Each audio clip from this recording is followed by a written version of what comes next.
우리가 어려운 일을 닥치면 그러면 신앙의 중심을 분명하게 붙잡는 일이 대단히 중요합니다. 사실 어려운 일이 하나님이 우리에게 주신 은혜의 통로가 되는 경우가 대부분입니다. 믿음만 분명히 붙잡으면 그러면 반드시 그렇게 역사하십니다. 코로나19로 인해서 참 어려웠을 때 솔직히 도대체 앞으로 어떻게 될까?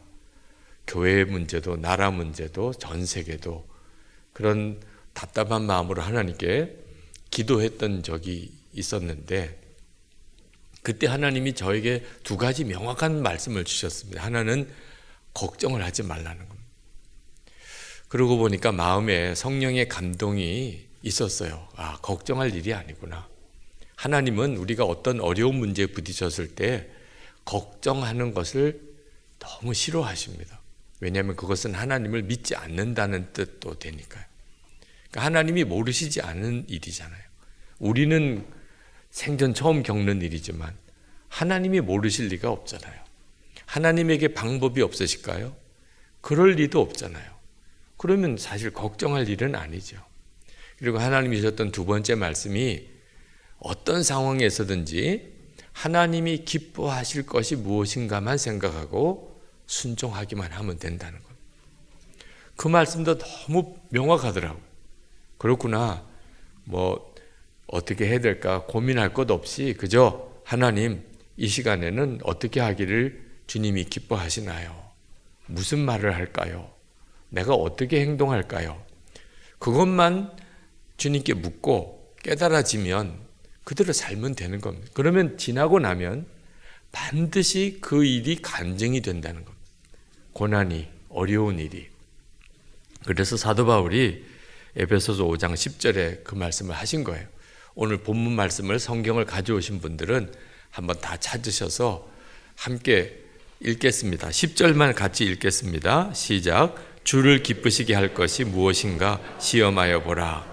사도 바울이 이 에베소 교회 교인들에게 다른 고민, 걱정, 두려워하지 말고 항상 주님이 기쁘시게 여기실 게 뭘까? 그것만 생각하고 그대로만 살라는 거예요. 고난이 닥쳐오면 우리는 대단히 두려워하지만 사실 지나고 보면 하나님의 놀라운 섭리가 있었구나 하는 것을 다 알게 됩니다. 제가 부흥에 오기 전에 목요일, 금요일 이틀 동안 중국 가정교회 지도자 목사님들과 함께 이틀 동안 모임도 갖고 기도하는 시간을 가졌었어요. 1966년부터 1976년까지 중국의 문화 대혁명이라는 엄청난 난리가 일어났습니다. 홍위병이라고 들어보셨죠? 젊은 중국의 공산당원들이 하여튼 마구잡이로 공산당 정권에 뭔가 걸린다고 생각하면 사람도 죽이는 일도 많았고 폭행은 말할 수도 없었는데 그때 중국 교회가 또 교회 지도자들이 말할 수 없는 수모를 겪었습니다. 근데 그 전에 그 문화 대혁명이 일어나기 전에 중국이 공산화되고 중국 정부가 교회를 자기 손아귀에 넣으려고 예수를 믿지 말라 그러면 그건 말도 안 되는 일이 될 테니 공산당 통제를 받는 교회를 만들었습니다. 그게 삼자교회라는 교회예요. 공산당 지배를 받는 교회죠. 그리고는 모든 교회가 다 이 삼자교회에 들어와야 된다는 그 목적은 선교사님들을 다 배제하고 서방 외국 교회와의 관계를 단절시키기 위해서 그렇게 만든 거예요. 근데 중국 교회 목사님들 중에 이건 틀림없이 하나님의 교회가 아니고 공산당 교회가 되겠다. 이걸 내다보고 반대하신 분들이 있었습니다. 이분들은 감옥에 끌려갔습니다. 자, 그 모습을 본 많은 사람들이 얼마나 두려웠겠어요. 그래서 삼자교회로 들어간 목사님 교회가 상당히 많았습니다. 고난을 당하지 않으려고. 그런데 그 이후에 문화 대혁명이 일어난 거예요. 홍위병들이 그냥 교회와 목사와 교인들을 끄집어내는데 삼자교회에 소속된 목사님들도 피해갈 수가 없었어요. 하여튼 교회다, 또 목사다, 교인이다 그러면 끄집어내가지고 사람들 앞에 광장에 세우고 그리고는 자아 비판을 시키고 그리고 그 사람들을 인민재판하고 그 자리에서 죽이기도 하고 매를 때리기도 하고 말할 수 없는 수치스러운 짓을 자행을 했어요. 그때 많은 목사님과 교인들이 엄청난 고통을 겪었고 그게 너무 심해서 스스로 목숨을 끊는 목회자들도 많이 생겼습니다. 자, 그런데 참 놀랍게도 감옥에 들어간 이 목사님들은 그 환난 가운데 오히려 보호를 받았어요. 그 삼자교회에 들어간 고난을 피해서 들어간 목사님들은 그때 고문을 당하고 매를 맞고 수치를 겪고 마음의 상처 때문에 일찍 돌아가신 분들이 많았습니다. 그런데 감옥에 끌려가신 목사님들은 80세, 90세, 100세를 사셨어요. 왜냐하면 감옥에 가서 규칙적인 생활을 한 거예요. 감옥에서 일어나라고 그럴 때 일어나고 자라고 그럴 때 자고 밥 먹으러 갈 때 밥 먹고 물론 뭐 좋은 음식을 드실 수는 없었겠지만 규칙적인 생활을 꾸준히 하니까 오히려 건강해진 거예요. 그리고 그 홍위병의 난리 속에 감옥에 들어가 있으니까 오히려 보호를 받은 거예요. 그래서 그렇게 오히려 장수하게 된 거죠. 지금 중국에 있는 가정교회는 여전히 핍박 중에 있습니다. 그렇지만 참 독특해요. 전 세계에 있는 많은 교회 중에 중국의 가정교회가 마치 1950년, 60년대 그 미국이나 유럽에 성령의 부흥이 일어나고 선교의 열정이 일어나던 그때 당시에 그 신앙 같아요. 왜냐하면 중국 공산당 정권이 모든 외부와의 관계를 다 단절시켜버린 바람에 선교사님들이 전해준 신앙만 그대로 가지고 있어요. 복음적이고 성경적이고 기도 많이 하고 그리고 순교신앙이고 주님의 재림에 대한 신앙을 가지고 있는 아주 독특한 교회가 되어 있습니다. 그동안의 서구 교회는 자유주의 물결에 의해서 현대교회가 성경적인 신앙에서 많이 바뀌었습니다. 그런데 중국 교회는 그 영향을 받을 수가 없었어요. 참 독특한 하나님의 계획이죠. 환난이 닥쳐오니까 물론 두려운 마음도 들고 염려하는 마음도 생기지만 그때가 진짜 하나님을 믿을 때예요. 하나님 모르시는 게 아니다. 다 알고 계신다. 그래도 이렇게 허락하셨다면 뜻이 있으실 것이다. 우리가 할 일은 하나님이 기뻐하실 일이 뭘까? 항상 그 상황 속에서 그것만 찾으면 된다는 거예요. 하나님이 기뻐하시는 것이 무엇인지를 오늘 본문에서 사도 바울이 한 가지를 말씀을 하고 있습니다. 그게 뭐냐면 빛의 자녀처럼 사는 거예요. 자, 8절 9절 말씀을 우리 함께 읽겠습니다. 너희가 전에는 어두움이더니 이제는 주 안에서 빛이라. 빛의 자녀들처럼 행하라. 빛의 열매는 모든 착함과 의로움과 진실함에 있느니라. 이게 바로 하나님이 기뻐하실 일이라는 거예요. 우리는 빛의 자녀다. 예수님이 빛이시고. 근데 빛의 자녀처럼 행하는 게 어떻게 하는 거냐? 착하고 의롭고 진실하게 사는 거라.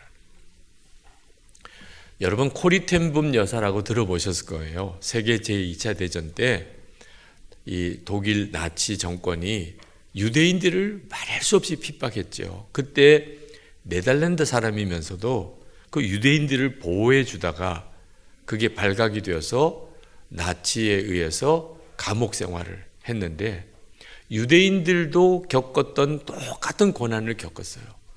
얼마나 고통스러운 삶을 살았는지. 여자로서 말할 수 없이 수치스러운 일을 겪으면서 특히 언니는, 사랑스러운 언니는 그 나치 교도소 간수에 의해서 죽임을 당해요. 그런 끔찍한 일을 겪었는데 전쟁 이후에 이 코리텐붐 여사가 전 세계를 다니면서 복음을 전하는 사역자가 되었어요. 근데 하루는 자기 언니를 죽인 간수가 자기 메시지를 듣고 회개하는 마음으로 기도받으러 나오는 거예요. 그때 그 아주 막 몸서리 쳐지는 그 옛날 수용소에서의 기억이 떠오르는데 도무지 그 간수를 마주할 수가 없더래요. 그때 성령께서 고리텐범 여사에게 하나님의 사랑을 부어주세요. 그래서 그 간수를 용서하고 사랑으로 품은 일이 유명한 간증이죠.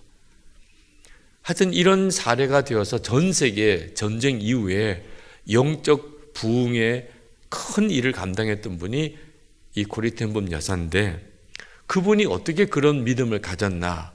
아버지 때문이에요. 그 아버지 캐스퍼 텐 붐 성도가 참 신실하신 분입니다. 근데 이분이 시계 수리공이에요. 시계방을 하고 있었습니다. 아주 가난한 삶을 살았대요. 참 쉽지 않은 경제적인 여건 속에서 성실하게 그 시계방을 하고 있는데, 하루는 아주 큰 부자가 찾아와서 새 시계를 하나, 아주 고가의 시계를 사려고 하는 거예요. 그래서 이 시계를 사겠다고. 그래서 이제 그 시계를 팔려고 하는데, 그분이 왜 이 시계를 사려고 하는지 이야기를 하더래요. 자기가 차고 있는 시계가 고장이 났다는 거예요. 근데 참 너무 아끼는 시계라는 거예요. 그래서 고쳐보려고 아무리 애를 써도 고칠 수 있는 사람이 없더래요. 그래서 할 수 없이 새 시계를 사게 됐다고. 그런 이야기를 듣고 이 캐스퍼 텐 붐 씨가 그 시계를 자기가 한번 볼 수 있겠냐. 그러시라고 해서 시계를 주었더니 이렇게 저렇게 만져보더니 제가 고칠 수 있겠습니다. 그래서 그 시계를 분해해서 고친 거예요. 그리고는 이게 고쳐졌으니 그럼 이 시계를 그냥 차시고 이 시계 새로 사실 필요는 없겠습니다. 그래서 시계를 못 팔았어요. 그걸 지켜본 고리텐범 여사 딸이죠. 아빠한테 얼마나 야단을 쳤는지 아빠 정신 나갔어요. 아니 그 시계 팔면 우리가 한동안 어려움 없이 살 수 있는데, 아니 그 시계를 왜 고쳐줘요? 새 시계를 팔지. 그때 이 캐스퍼 텐 붐 씨가 딸에게, 얘야, 하나님이 어떤 걸 더 기뻐하셨겠냐. 그 시계를 고칠 수 있는데 그냥 못 고치는 척 하면서 그 돈 벌려고 새 시계를 파는 것을 보시는 하나님이 기뻐하시겠냐. 아니면 고칠 수 있으니까 고쳐서 쓰세요. 그래서 그 시계를 고쳐준 것을 하나님이 기뻐하시겠냐. 우리 그리스도인은 돈을 많이 벌기 위한 목적으로 사는 게 아니란다. 항상 어떤 게 하나님이 더 기뻐하실 일일까? 그것을 위하여 사는 사람이란다. 이 고리텐범 여사가 아버지로부터 받은 큰 신앙의 유산이 많은 중에 하나를 간증을 했던 내용이에요. 여러분, 우리는 어떤 상황에서든지 예수를 믿는 우리는 항상 기준이 분명해야 돼요. 특히 어려운 때일수록 그렇습니다. 하나님이 어떤 걸 더 기뻐하실까? 시험이 생기고 또 어떤 어려운 문제가 생길 때는 이렇게 해야 되나 저렇게 해야 되나 고민할 때가 있죠. 그때 기준은 하나님이 어떤 걸 더 기뻐하실까? 말 한마디라도, 무슨 행동 하나라도 하나님이 기뻐하실 일을, 그것을 구하고, 그리고 깨달아지면 그대로 순종하는 것이, 그게 복을 받는 비밀이에요. 하나님이 진짜 살아계시다면 당연히 하나님이 기뻐하시도록 사는 사람을 얼마나 복을 주시겠어요. 하나님이 기뻐하시는 것을 구하지도 않는 사람에게 하나님이 어떻게 복을 주시겠어요? 하나님이 진짜 살아계시다면. 여러분은 착하고 의롭고 진실하십니까? 여러분 스스로 한번 대답해 보세요. 여러분 주변에 있는 사람, 가족들에게, 또는 여러분 직장에서, 또는 교우들에게 여러분은 착하십니까? 의로우십니까? 진실하십니까? 만약에 여기에 대해서 선뜻 자신 있게 대답을 못 하시겠다면 이게 바로 환난과 시험보다도 더 큰 문제예요. 어려운 문제, 환난 또는 시험 닥쳐올 때 야, 큰일 났다. 하나님은 그게 큰일 난 게 아니에요. 내가 착하지도 의롭지도 진실하지도 않구나. 그게 하나님이 보시기에는 큰일 난 거예요. 이 세상 사람하고 똑같은 거죠. 하나님의 자녀는 빛의 자녀인데 어두움의 세상 사람과 사는 게 다를 바가 없어요. 이렇게 사는 것을 성경은 영적으로 잠들었다고 말하는 거예요. 14절 말씀을 그 앞부분만 한번 읽겠습니다. 잠자는 자여 깨어서 죽은 자들 가운데서 일어나라. 잠자는 자여 깨어서 죽은 자들 가운데서 일어나라. 이게 하나님의 마음이에요. 우리는 코로나 때문에 걱정하고 경제적인 위기 때문에 걱정하고 또 병이 들어서 걱정하고, 하나님은 그게 걱정이 아니에요. 그건 얼마든지 하나님이 바로잡아주고 나중에 간증이 되게 해주실 수 있어요. 그런데 문제는 우리가 영적으로 잠이 들어서 착하지도 의롭지도 진실하지도 못하게 세상 사람과 똑같이 살아가는 그 죽은 사람들이 사는 모습이에요. 그 잠이 들었기 때문에 살아있는 이름은 가지고 있는데 죽은 세상 사람처럼 사는 거예요. 빨리 일어나라는 거예요. 깨어 일어나라는 거예요. 이걸 하나님이 기뻐하시는 거예요. 여러분은 잠든 사람 아무도 없죠? 지금은 제가 보니까 뭐 조는 사람도 없으신 것 같아요. 네. 목사님, 우리가 잠들었다면 이렇게 교회 와서 예배나 드릴 수 있겠습니까? 맞아요. 오늘 여러분이 주일 예배 드리는 이 모습은 여러분이 깨어 있는 모습이죠. 그런데 문제는 자다가도 잠깐 깰 수 있다는 겁니다. 여러분도 자다가 한두 번 깨는 적이 있죠. 자다가 몇 시인가 시계도 보기도 하고 자다가 화장실도 갔다 오고, 그런 잠깐 깨는 순간일 수 있어요. 예배 드리기 전까지는 세상 사람처럼 살다가 예배 드릴 때는 은혜도 받고 말씀도 듣고 회개도 하고 결단도 하고 그때는 깨어 있는 것 같아요. 근데 예배 끝나고 난 다음에 다시 잠들어요. 그러면 사실은 계속 잠자는 것과 똑같아요. 자다가 잠깐 몇 번 깬 거죠. 여러분, 이렇게 사는 일이 우리에게 대단히 심각한 문제예요. 웨슬리 목사님이 잠자는 자여 깨어 일어나라, 그 제목으로 설교를 하신 적이 있는데, 웨슬리 목사님이 잠자는 자는 어떤 사람인가 6가지를 이야기하셨어요. 첫 번째로 비참한 족쇄에 결박되어 있는데도 자기는 자유롭다고 생각하는 사람. 두 번째, 사탄이 그 영혼을 완전히 소유하고 한 번 떨어지면 다시 나올 수 없는 지옥이 그를 삼키려고 입을 벌리고 있음에도 편안하다고 말하는 사람. 세 번째, 하나님의 형상을 잃어버린 채 타락에 머물러 있지만 다가오는 징벌을 피하라는 하나님의 경고를 결코 마음에 두지 않는 사람. 네 번째, 영혼의 내면에서 진지하게 내가 어떻게 해야 구원을 얻겠습니까? 라는 부르짖는 일이 없는 사람. 다섯 번째, 좋은 것 나쁜 것 분별할 세련된 영적 지각을 가지지 못했고 눈이 있어도 보지 못하고 귀가 있어도 듣지 못하는 사람. 여섯 번째, 하나님을 인격적으로 만나지 못하고 주님의 음성을 들은 일도 없고 생명의 말씀을 손으로 만진 체험도 한 적이 없는 사람. 이런 사람을 잠자는 사람이라고 해요. 혹시 오늘 웨슬리 목사님의 설교의 기준에 나도 거기에 해당되는데 이렇게 생각이 되신 분이 있으면 이건 심각한 문제예요. 여러분 자신이 잠자는 상태에 있는지 아닌지 금방 알 수 있어요. 여러분, 지난 2022년 한 해를 살았잖아요. 근데 정말 꿈꾸는 것 같이 한순간에 지나갔어. 이런 느낌이신 분, 2022년 정말 그 해가 있었지. 그런데 뭐 했지? 무슨 일이 있었지? 하나도 기억나는 게 없어요. 지난 10년 어느 순간에 지나갔어요. 내가 나이가 지금 65세인데 돌아보니까 65세 지난 세월이 한순간에 지나갔어요. 이렇게 느껴지시는 분, 지금 잠자고 있는 거예요. 잠자고. 잠깐 깨서 보니까 시간이 이렇게 지나간 거예요. 벌써 2023년이네. 올해도 벌써 3월 말이 됐네. 그 잠깐 깬 거예요. 자다가.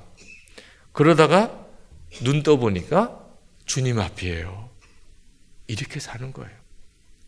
이게 얼마나 두려운 일인가를 아셔야 돼요. 여러분, 운전하다가 잠깐 졸아도 큰 사고가 나잖아요. 계속 잠자는 상태에서 사니 그 삶이 예수를 믿기는 했지만 어떻게 은혜의 역사가 있고 간증이 있고 복음의 능력이 있겠어요? 여러분, 깨어나야 돼요. 2020년 6월 5일자 이 예수 동행 컬럼에 제가 어떻게 썼냐면, 지금 속히 돌이킬 사람이 있습니다. 저는 늘 성도들이 주님 바라보고 살도록 매일 일기 컬럼을 써요. 페이스북에도 올리고 예수 동행 일기 앱에도 올립니다. 근데 그날도 제가 동행 일기 컬럼을 하나 이제 준비를 했는데, 새벽기도 하다가 하나님이 제 마음에 아주 강하게 마음을 주시는 것이 있는데, 지금 속히 돌이켜야 할 사람이 있다는 거예요. 가지 말아야 될 길을 가고 있는 사람, 속히 돌이키세요. 하지 말아야 될 일을 하고 있는 사람, 속히 돌이키세요. 품지 말아야 될 마음을 품고 있는 사람, 속히 돌이키세요. 혼자가 아닙니다.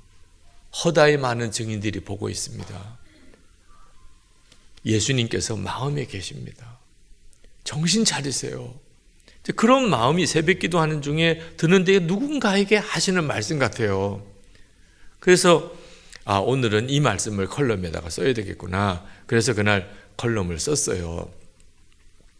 누구에게 하는 말씀일지는 모르겠지만 하여튼 누군가가 이 말씀을 들으면 좋겠다. 그런 사람이 있나 보다 그랬는데, 한 2년쯤 지나서 저희 선한목자교회에 목사님 한 분이 새로 부임해 오셨어요. 부목사님으로. 근데 어느 날 제가 어디를 가야 되는데 그 부목사님이 제 차를 운전을 해 주셨습니다. 근데 운전을 해 주시다가 가는 도중에 목사님, 꼭 감사하다는 인사를 드리고 싶었습니다. 그러는 거예요. 왜 그렇습니까? 그랬더니 2020년 6월 4일 자기는 모든 것을 다 포기하려고 생각을 했었대요. 부부관계도 가족도 교회 사역도 완전히 다 마음에 낙심이 되고, 자기는 이제 더 이상 이길 힘이 없다고 생각하고 이젠 다 끝장내자, 포기하자, 그렇게 생각했었다는 거예요. 근데 6월 5일 아침에 늘 그냥 보던 페이스북 컬럼이 자기 페이스북에 이렇게 떴는데 깜짝 놀랐다는 거예요. 지금 속히 돌이켜야 될 사람이 있습니다. 지금 가지 말아야 될 길을 가고 있는 사람, 돌이키세요. 지금 하지 말아야 될 일을 하려고 하는 사람, 돌이키세요. 지금 품지 말아야 될 마음을 품고 있는 사람, 돌이키세요. 속히 돌이키세요. 혼자가 아니에요. 많은 증인들이 보고 있어요. 예수님의 마음에 계셔서 다 알고 계세요. 정말 자기에게 주님이 아주 우레 같은 목소리로 말씀하시는 것 같았대요. 얼마나 놀랐는지. 그리고 정신이 차려져서 보니까 내가 지금 무슨 일을 하려고 하는 거야. 그때 그렇게 깨달아지더라고요. 그래서 다시 자기가 삶의 방향을 바로 잡고, 그리고 그렇게 크게 실수하고 후회할 일을 하지 않게 됐다고. 그러다가 어떻게 2년 뒤에 선한목적에 부목사로 오게 되었는데, 목사님 만나 뵈면 그때 일을 목사님은 모르시겠지만 그런 일이 저기에 있었다는 걸 꼭 말씀드리고 인사드리고 싶었다고.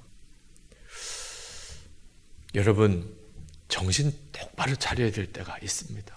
오늘도 여러분 중에 지금 진짜 하나님이 기뻐하실 일이 뭔지를 정신 차려서 분별하지 않으면 큰일 날 일을 하고 있는 분, 아무도 모르니까 세상 사람들이 하고 있는 그런 삶, 은밀한 죄를 짓고 사는 삶, 기도 없이 말씀 없이 그냥 온 시간을 세상 뉴스 보고 영상 보고 그렇게 사는 삶, 그래도 돈 버는 데만 시간 다 버리는 삶,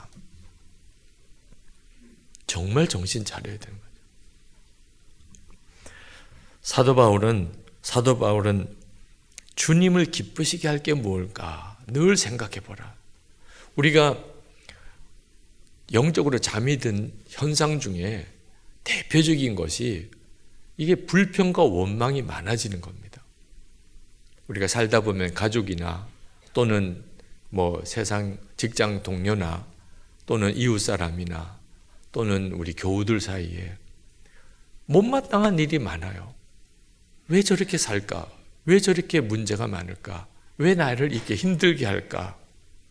근데 그게 왜 심각한 문제냐면 받은 은혜가 너무 크거든요, 우리가. 하나님은 우리를 사랑하시고 독생자를 주시고 예수님은 나 위에 십자가에 대신 피 흘려 주시고 성령 하나님은 내 마음에까지 오셔서 나와 함께 해주시고 정말 상상이 안 되는 은혜를 받았거든요. 그런데 받은 은혜는 조금 더 생각이 안 나고 누가 나에게 잘못한 거, 힘들게 하는 거 그런 것들만 그냥 생각나는 그 상태가 절대 복이 있는 상태가 아니라는 거예요. 시간이 너무 아까워요. 16절 말씀 같이 읽읍시다. 세월을 아끼라 때가 악하니라. 정말 그렇습니다. 정말 순식간에 지나가요. 잠든 사람은요 틀림없이 그럴 거예요. 잠깐 잠에 깼는데 주님 앞에 서는 거예요. 그 순간이 얼마나 두려운지. 어떻게 하면 영적으로 깨어날 수 있을까요? 항상 영적으로 깨어 살 수 있을까요? 빛이신 주님을 늘 바라보고 사는 거예요.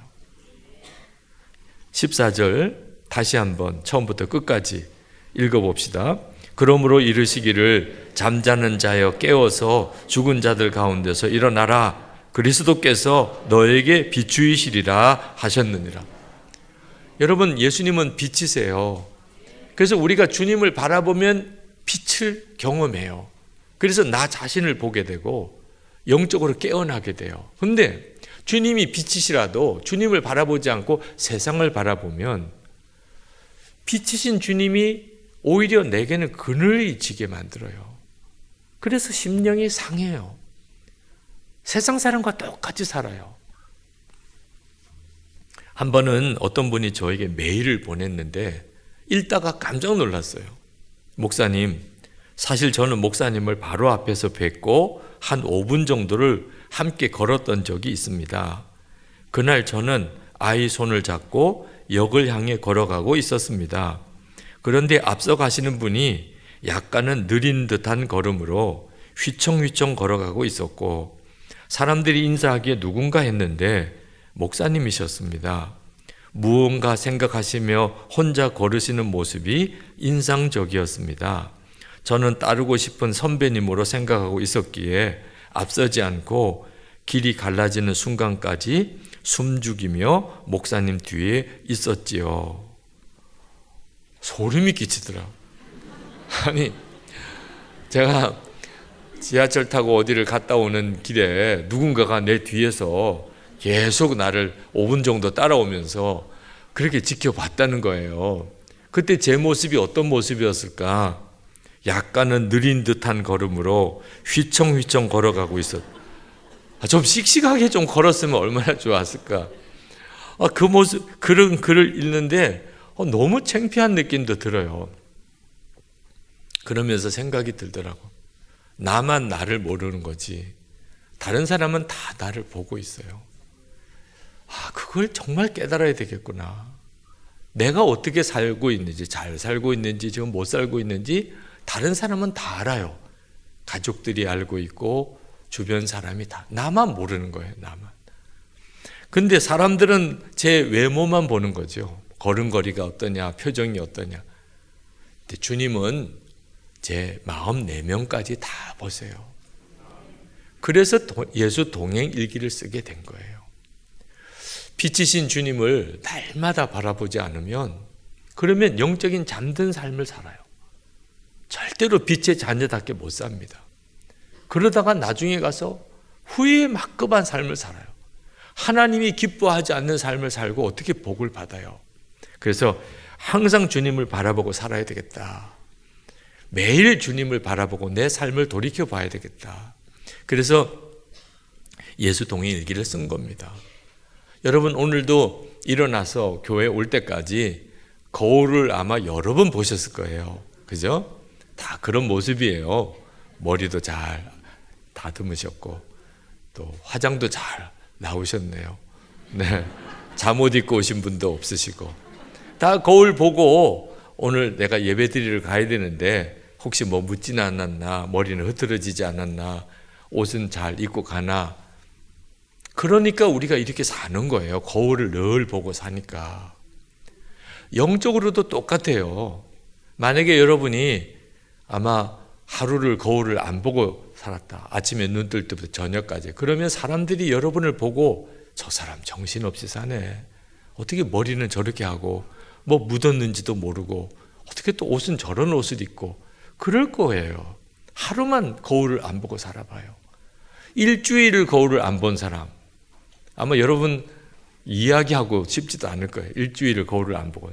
한 달 동안 거울을 안 보고 산 사람 아마 여러분 피해서 돌아가요.